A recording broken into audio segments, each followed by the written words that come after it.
Hi everyone, welcome back. Today I am gonna be sharing some tips for beginner watercolors and basically just showing you how I went from these kinds of paintings and developed myself and eventually made it to make these kinds of paintings. So yeah, let's get started. So just because I think it could be nice, I would like to give you some ideas of how I actually started myself. So I found a tutorial on YouTube on like how to paint waves and stuff. And this is what it looks like. I didn't use the right paper and stuff. Also, I did a kind of painting date with my boyfriend. And I was really obsessed with ice, so I thought that was really cool to paint. I really liked like cloudy kinds of things, but yeah, what I was gonna do with it and didn't work out so well. I tried to remember what I learned in high school, so I made this. I thought it was really nice to make different kinds of trees in different seasons, but yeah, it doesn't look super great. I also tried to paint my cat, but well, it didn't look so bad. I'm kind of proud of that one. I also tried a bird. Yeah. And this is the best one out of them all, I think. So yeah, that's what I had so far. So how did I continue from there? Well, I found some tutorials online by Nia Ni. I will put the link in the subscription thing. So these were my results at the time. They don't look fantastic, you know, it's something, but yeah, I just had to learn, right? So then I will also be showing you my book here. So here you can see some other tutorials that I tried from her. I really like the flowers, but for instance the tulips here at the bottom, they don't look super great, right? So let's see what else we have. Another tutorial from Nia Ni. I really like this one, and I was really proud of it at the time. She also had a tutorial on more abstract art. I thought it was really relaxing to do, so this is one of the results. I also tried to make this jellyfish thing, but it didn't really work out so well, so let's skip that. Then I tried experimenting with my own my own abstract thing, and I thought it looked pretty cool, especially with the gold in there and kind of like I forgot the word, but I'll add it in. Let's see, this was another tutorial, I think by Nia, and you can see how I am slowly progressing here. I was really proud of this result.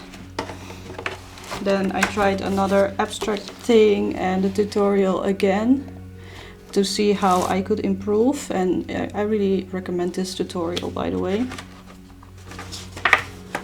Then I found a reel on Instagram where I was like, oh, I can also try that. I can try droplets, but yeah, it didn't really work out. I didn't like, I wasn't too happy with the end result. Then one of the whole reasons why I started painting is because I really like abstract. I don't want to do perfectionism, realism. And here I'm trying to do these flowers by Esther Peck, and you can see it was pretty difficult for me. Let's just keep it at that. Here I am trying more of that. It's quite difficult, and I think that's in here now. Alright, so how did I really start myself is, I got this paper from the Flying Tiger, and I also got this watercolor set with different, it's a bit dried out, I see. Different colors in there, and that's what I started painting with. I don't even remember what kind of brushes I used, but I could tell already that these watercolors, they're not really giving a lot of coverage, and yeah, after trying and trying, I decided that I would upgrade. So I decided to skip on these watercolors. I will have to clean this up later. And I decided to buy my first, as it was called, semi-professional watercolor set. It's this one from Van Gogh, and it has 12 basic colors in there, and a brush, which I should have somewhere here. Ooh. Yeah, so this brush fits in there. You can take it apart, and it has a very nice shape. And as a beginner, I was very happy with this set, and yeah, I would also recommend to get a set like this just to start with, because it's a good quality, and you need to start somewhere, right? So yeah, that's why I would highly recommend getting something like this to start with. As for brushes, I of course had this brush that I started painting with, and soon after that I bought this set of 4 brushes. Let's see, it's here. So I bought these brushes, and I think that's fine to start with, because you have a bigger brush, you have a smaller brush, you have in-between brushes. And as I said, you need to start somewhere, and you don't want to immediately buy a lot of things. So for me, this was totally fine to start with. What else do you need to start? You need the watercolors, you need brushes, and of course you need paper. So I bought very cheap paper, like paper you can see here. First of all, I would recommend to get 300 grams per square meter paper, so that it's thick enough, the watercolor kind of paper. It's okay to first go for cheap paper, I suppose, if you just want to do very simple practicing, but then I would recommend to go for a bit of better quality paper, just like the concept paper I started painting with. Let me grab it. So this is the paper that I bought also with the brushes, I think, and here this is 30 papers, and it was 12 euros, and I think this is quite good quality to start with. So I don't know what kind of paper this is. I would say cellulose, I think. But I think this is okay to start with, to really get familiar with the watercolors, and to see if it's something for you or not. And then later you can upgrade. I can be a bit impulsive myself, so I was very happy with the approach I chose for myself. So to start small and then expand as long as you keep painting.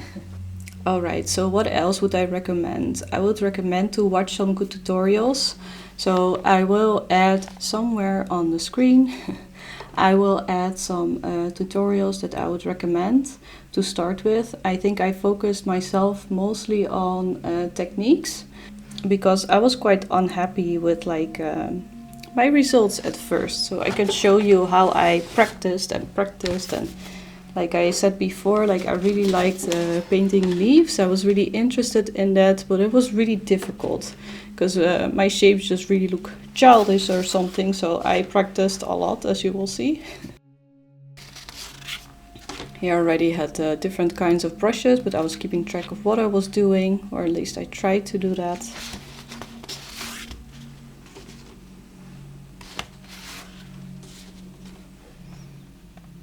So you can see that there's just like lots of leaves, lots of because I just really liked that, and I saw it in the videos, and they make it look so simple, and then I was like, oh, I can do that. Here you can see I am literally just practicing leaves. This is more mess, you know. Then I got the dagger brush, so I was practicing with that. More practicing, and then at some point, you know, you kind of start to get it, or you find what works for you. So this is kind of where it started working for me. So I will add the tutorials in. Alright, so what else would I recommend? This is kind of a technical thing, but I think you have seen me grab these before, and these are my swatches.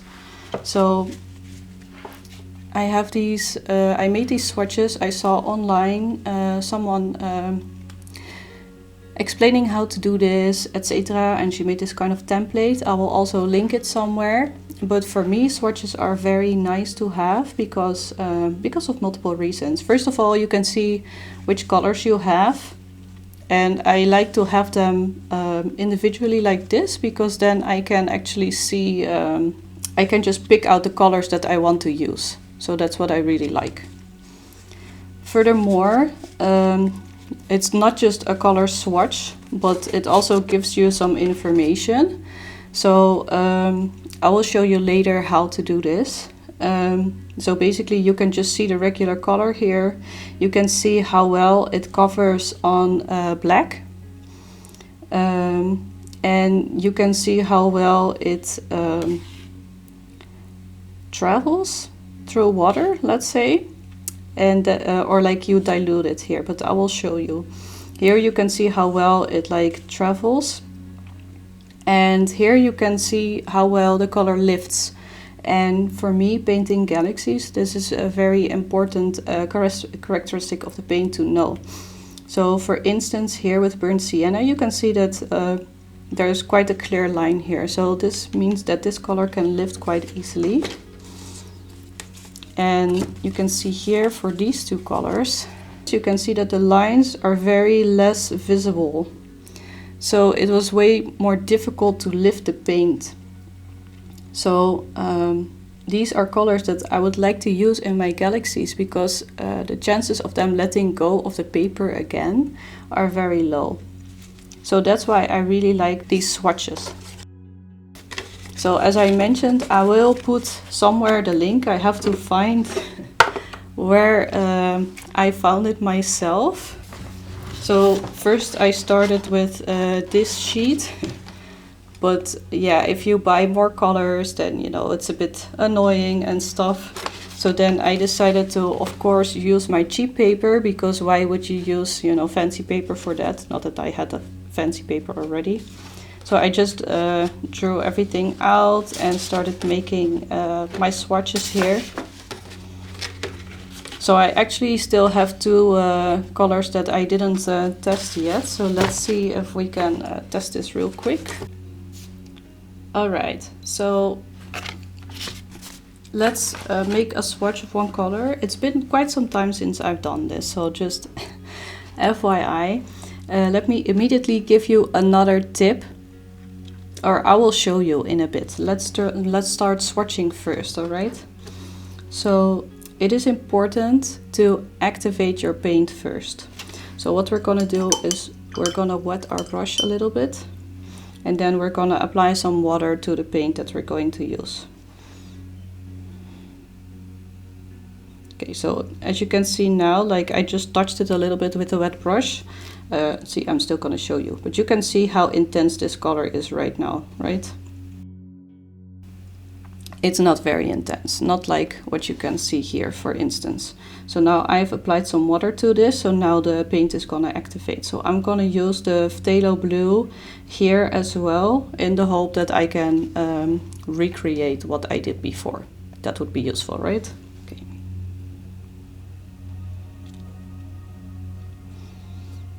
So what we're gonna do first is we're gonna put the paint on our brush. And I hope that it's activated enough now. And we're gonna aim for this part that should be filled with this color, yeah? Okay, so you can see already that it's way more intense than it was on top of that, right? So I try to go a bit over the line so that we can see how it covers the black, right?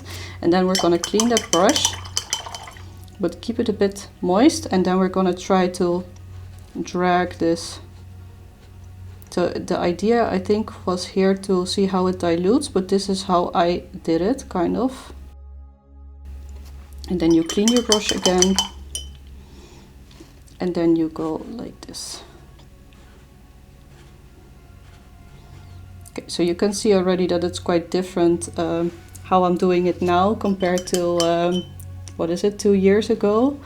So that's why I would recommend when you make these swatches, use the same paper and use the same technique for all your swatches and do them all at once, so that you know that there's no difference in what technique you use, let's say. So what we're gonna do here is this strip at the bottom, we're gonna make that wet with just clean water. So this is gonna show us how well the paint travels. So what I usually did is I would make that wet and then leave it for a bit so that it can sink into the paper. I think I even usually made this wet first, then did this part and then came back to that, but that's okay. Okay, then it's also important that you pay attention to how wet your brush is here, because that will also affect how much it travels. So I don't have a super wet brush right now, so then you just put your paint here. And that's it. And then you just let it travel. And then you can see how well it diffuses. All right. So you can see that we have quite some different results compared to last time already, but that's okay, because I'm just showing you as an indication. So both these two, I didn't do a lifting test yet, so let's see if I have a nice brush for that. Let's use the same brush. So your brush needs to be clean and wet, but not super wet, so I'm gonna tap it dry a little bit. And then we're just gonna go like that, yeah, and then I will tap it dry again. Okay, so I will just show you here that there is some paint coming off, yeah. And then I would recommend again that you repeat this step, but just repeat it the same amount of times. So let's say like I do 4 times with my brush.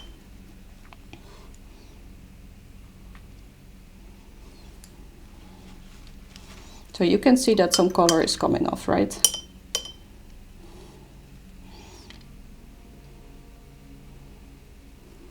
But it's not too bad, I think. Okay, so now we're going to do the same for the dusk pink. Yeah, you can see it. Even if I go in with a wetter brush, of course it will make a difference. See?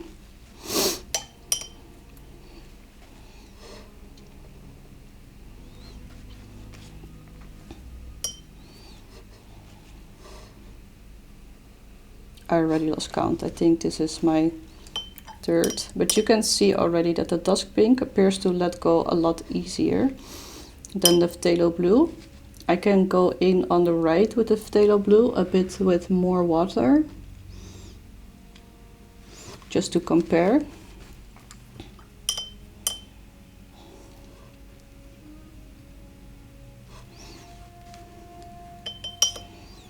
And what also usually helps if you want to lift more, that first your brush is a bit wet, more wet, and then a bit less wet, if that makes sense.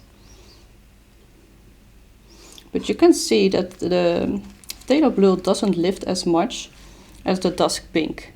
So that's why this is really relevant for me to know to paint galaxies, because if I'm gonna apply a first layer with like phthalo blue or dusk pink and let it dry and then wet it again, the chances of this coming off and making everything muddy is way higher than this chance.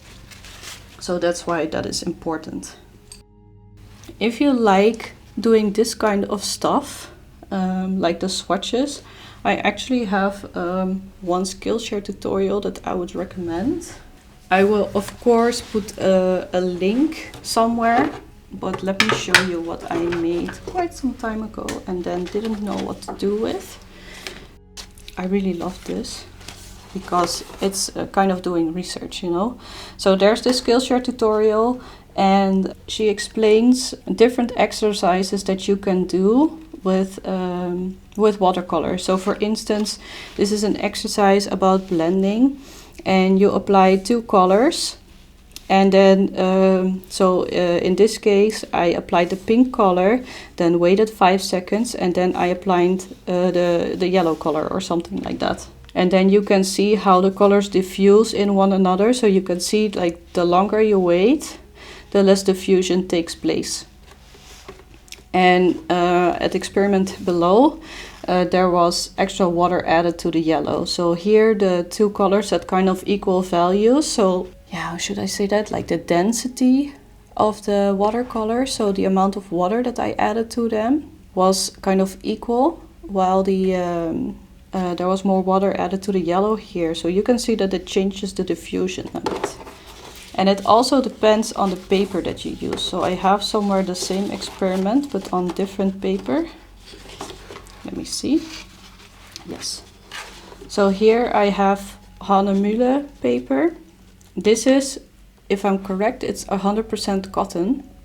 So you can see, let's put the two here next to each other.